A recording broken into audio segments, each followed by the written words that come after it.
which is why we have this gauge over here. This end is what you are holding on to. This end is what is connected to the laryngoscope when the surgeon suspends the airway, kind of like with ENT, adenoids, tonsils and such. For this type of case, preparation is key. You're pretty much doing hands-free or hands-occupied anesthesia. You really won't have much time to be charting, administering medication, so I really recommend having all your meds, have your Versed, fentanyl, propofol, lidocaine, drop, reversal, whatever that you choose, to Gamadex, have all your antiemetics, Zofran and Decadron. These are complete TIVA cases because we are not actually putting them on the ventilator. We are not securing the airway with an endotracheal tube. So have a neofusion already set up, have your propofol infusion plus some extra vials depending on how long the case is predicted to be. I find that the cases haven't been routinely that long, so usually one vial of propofol. And then Remy if you choose to. I done Remy once maybe, it was fine. If you have an advantage, do you know? No. Yeah, I mean most of the cases are less than 10 minutes, so Right. it's a waste. Yeah. You're gonna have the bed 90 degrees, so depending on if usually they turn right. So have all your monitors prepared. You're gonna have all of your monitors hooked up before you go to sleep. I recommend a BIS because we aren't giving a volatile agent. We're just doing a TIVA. I recommend a BIS. Go ahead and have your temp probe. Go ahead and have your train of 4 hooked up because once you induce, you don't really have the option to move around. You really won't, you cannot initiate, or I don't recommend initiating induction until the surgeon is here because essentially once your anesthesiologist puts your induction drugs, you're going to make sure you can ventilate as soon as you feel comfortable. You're going to rotate the bed 90 degrees. The surgeon's going to take over the airway while you're bagging. So the surgeon's going to be masking and you're bagging. Then at that point in time, he's going to essentially laryngoscopy and suspend the airway. After he suspends the airway, that's why it's good to have all these hands in there. You're going to hand him this catheter and he is going to connect it to the laryngoscope. This is where we get into our beautiful waltz, and Dr. Bates is wonderful at educating us about that. Obviously, respiratory rate, we can increase or decrease. Literature says average is 20 respirators, but really, I just go by hypoxia. Is the patient adequately oxygenating? No. Paralyzed patient, right? Correct, yes, absolutely paralyzed. At Baptist, they used to use a suck strip. Right. We have Sugamadex, so that's what I've been doing. Your oxygen concentration is another way you can affect ventilation. This is a O2 blender. If this mixer wasn't here, it would essentially be this connected to your oxygen supplies, just this tube, and you'd be delivering 100%.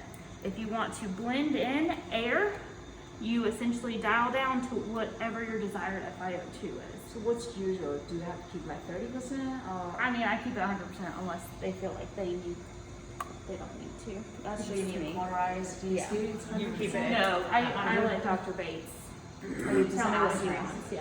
Okay. If the patient's young and healthy, I don't mind going down. I'll go to 50. It's kind of like what you do in your patients. What do they tolerate?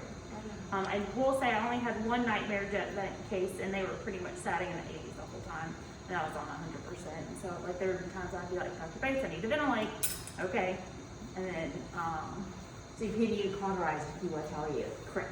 Lower Yeah. the oxygen. And most of the times these are just vocal cord injection cases or quick biopsies, so it allows him to see the airway without our endotracheal tube getting in the way.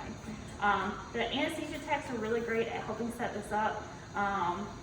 We have 2 oxygen PIS systems over here, or PIS pipelines. This one goes to our ventilator. This one is always empty, so I just connect up there. The anesthesia gas machine is connected to this air, so if you plan to use the mixer, you have to disconnect this, in which your ventilator will not be able to give any air for induction, and then just connect that. Pretty straightforward. Literature says to start adults at 20 psi, or is it 20 or 10? I don't know. I don't listen to that. I essentially turn it all the way off. So you're at 0. So when I press the lever, it's not doing anything. And Dr. Bates recommends doing a quarter turn. And you can hear you're not really doing much. Another quarter turn. And look, our little gauge is actually really wonky. And so he recommends starting at 5, and you can see because our little gauge isn't working, it's not really going up. But the higher you go, the higher the pressure. Maybe Lynn just take a look at to see how accurate our gauge is. But we do this like a waltz. So breathe 2, 3, breathe 2, 3. You can go as fast or slow as you need to. The biggest thing is you need to allow for passive exhalation. You are insufflating the lungs and letting the lungs passively exhale. So you need to give that time. You check for chest rise. That's how you can just decide on what type of pressure you're using for insufflation. And you need to make sure you're passively exhaling. How do you adjust the pressure? You quarter turns. And what's the parameter maybe you adjust the pressure? Is it, you look at chest Chest rise, exactly. Yeah. Chest rise and ventilation, or If I'm really like oxygenation. You really can't see. so that's a kind of a contraindication / makes it difficult. And my patient I had oxygenation issues was a lung patient, COPD, and obese. Winning. So yeah, that all. Are you able to makes a see little bit tidal volume? on the No, machine? because you're not hooked up to the ventilator. Oh. All you're doing is insufflating.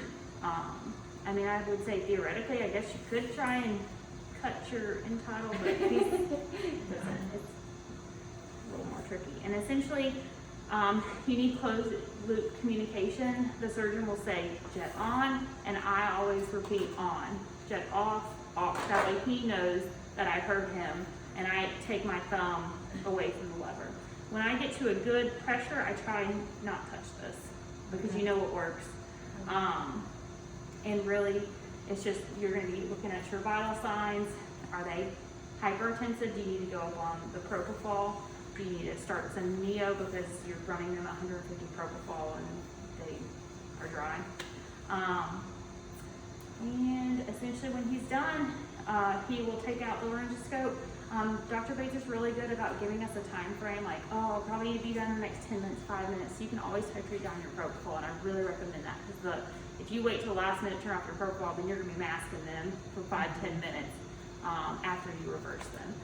So essentially, you'll take out the laryngoscope blade, turn that around, you'll give your reversal, and you're essentially masking and assisting ventilation until they're spontaneously breathing. Do you use like a general drip for the propofol drip? Yeah. 150-ish? That's where I start at.